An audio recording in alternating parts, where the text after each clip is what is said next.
sit Ben Roethlisberger Sunday against the Browns.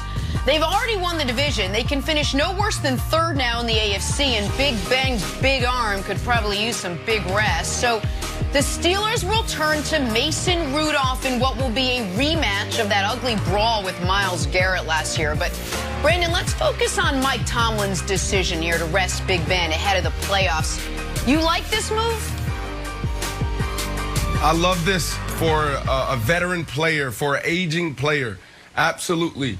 Big Ben said this a couple weeks ago, and look, before I even jump into what he said, we always have to take Big Ben's comments with a grain of salt because Big Ben is a drama king. When it comes to injuries, when it comes to his body, it's like, oh my goodness, you know, I'm about to go on IR, and then he goes out and play the next game, and he throws for 4 touchdowns. That's his entire career, right, Nick? So let's just be careful there. Yep. But Big Ben a couple weeks ago said, look, everybody in the NFL right now is dealing with something. Everybody in the NFL has an injury. And that's something that we say around the league. It's like after week 1, so you're fighting through something. So when you look at this situation, they have solidified their spot in the playoffs. Not a lot can change. So when you look at it, yes, I like it for Big Ben. You got guys around the league that manage their body, manage their arms a little bit differently. You go down to New Orleans, you go down to the Bayou, and you look at Drew Brees. Drew Brees doesn't throw the ball on Wednesday, right? Like, yeah, I was there for a couple of weeks, there for a month, and I saw this guy just sit in the back, just get the mental reps and go through the motions, but he never threw a ball. Teddy Bridgewater was the guy on Wednesday that led the #1 offense and threw all the balls to the wide receivers, tight ends, and running backs and routes on airs and one-on-one. So when you look at this, absolutely, I love it. Big Ben will go into the playoffs fresh, and he will be able to heal whatever's going on in his body. Because there's some things, Nick, we just don't know what these players are dealing with. It's just not on the injury report. It's absolutely right. It's 1,000% the right decision.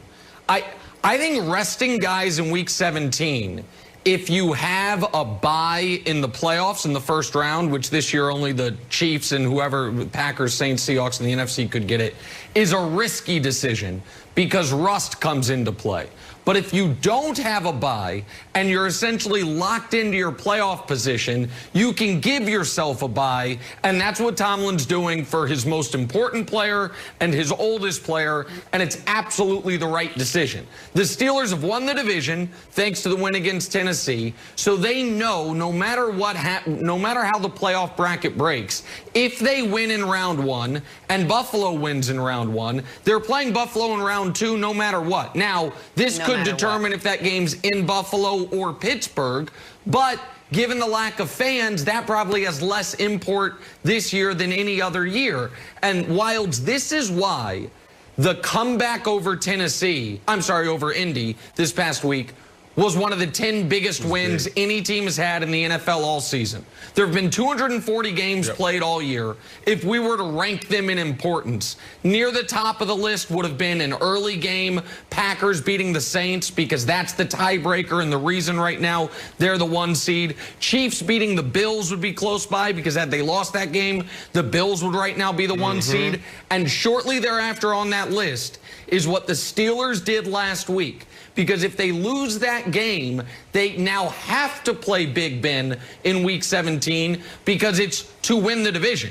The whether or not they get any home games depends on it. So I think it's a great decision by Tomlin and a very, very, it makes the comeback over the Colts even bigger in hindsight. Yep. I'll tell you something that was big. No one's got this take, Brandon. Make you feel better since your Steelers went on a little skid there.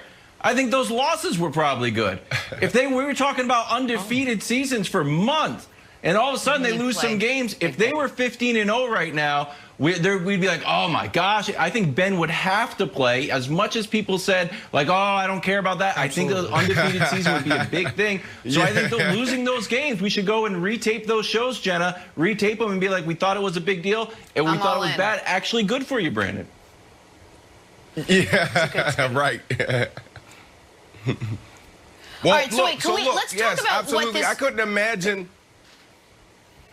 Finish your point, and then really I'll quickly, jump in. I couldn't imagine being, in that position if I'm Mike Tomlin, even going back to Bill Belichick. Do you rest your guys when this game really is meaningless, or do you play to go for a record, right? When the ultimate goal is to win a Super Bowl. If I'm a head coach, general manager, I will struggle making that decision. So it's a great point. And maybe it's meaningless for the Steelers. It is certainly not meaningless for the Cleveland Browns. In simple terms, a win would very much be nice for this team. A Browns win snaps the NFL's current longest playoff drought. It is 18 years. Boy, Cleveland would love to snap that because it's embarrassing. So for the Browns to make the playoffs, they need to win. Boom. Or a couple other things. They have to have the Colts lose or have Tennessee lose, coupled with Miami and Baltimore wins. But in short, a win and they're in. So, Brandon, let me ask you this. If they don't win and they don't get help after what they put together this year, what do you think it means for Baker and the Browns if they miss the playoffs? So look, Nick, confession, I might sound like a contradiction here, right? Because you and I see this differently. For me, I truly believe all 32 teams should have one main goal, and that's to win the Super Bowl. You feel like there's some teams out there that's like, look, man, just getting to the playoffs is a win for us. Turning around our franchise is a win for us. So I do believe that, right? But at the end of the day, when the dust settles, they say they lose and they don't make the playoffs. When the dust settles, if I'm Baker Mayfield and the Browns, I do, pop my head up come the end of January, the beginning of February, and I'm like, you know what?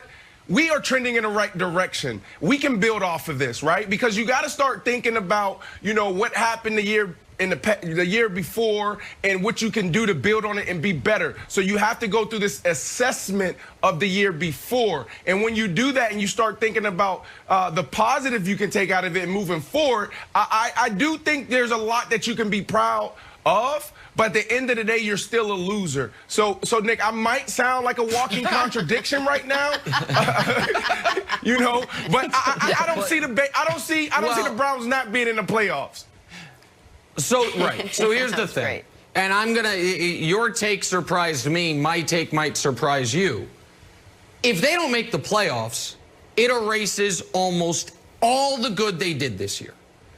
If you go into the season and say the Browns are going to go 10-6 and miss out on the playoffs due to a tiebreaker, I think if you said that in September, you'd say, okay, maybe not the full expectations of the year, but a step in the right direction. That's if you said it in September. But if you said it 12 days ago, when the Browns were 10-4, and you had the Jets in front of you, the Jets. And then you've got the Steelers without Big Ben in a game that's somewhat meaningless for them, and say that's how you get to 10-6, that would be a disaster. And a disaster as far as you actually want Baker and Stefanski to get playoff experience, even if it's only just one game, so like real tangible things. And a disaster as far as like more narrative, like same old Browns. Like, the Clippers of the NFL. Like, even when you think everything's going good, it's going to come crashing down. And so, Wilds, I'm going to steal an analogy from you. You would do a better one. That's why I'm doing it first. Okay, here you go. Feel a little Game of Thronesy. Like, maybe slightly overrated, but everyone understood was great. But yet, if anyone brings it up at this point, what are they going to say? Man, that last season was a mess. Where were they all going? It tarnished the whole thing. And if you're the Browns, it's like, okay, the season, pretty damn good. And then if all of a sudden the final 2 weeks you lose to the Jets and old conked on the head Mason Rudolph, that's what people are going to remember. And so I think it would turn the season into a disaster, Wilds. I think it'd turn the season into a disaster. That wasn't really a metaphor. That was just your opinion on Game of Thrones, which I don't know if you've watched or not. But that's I'm going to give that a B. The Jets versus Mason Rudolph thing, if they lose, that's bad. I want to talk a little bit about Myles Garrett versus Mason Rudolph, because when this came out, everyone's like, oh, let's go. Round 2. Get your boxing gloves. Get all that stuff. And I think everybody, if they followed Myles Garrett's story, has this wrong, except the people on Cleveland.com who wrote some wonderful stuff. So here's the thing. What's really happening, although it is like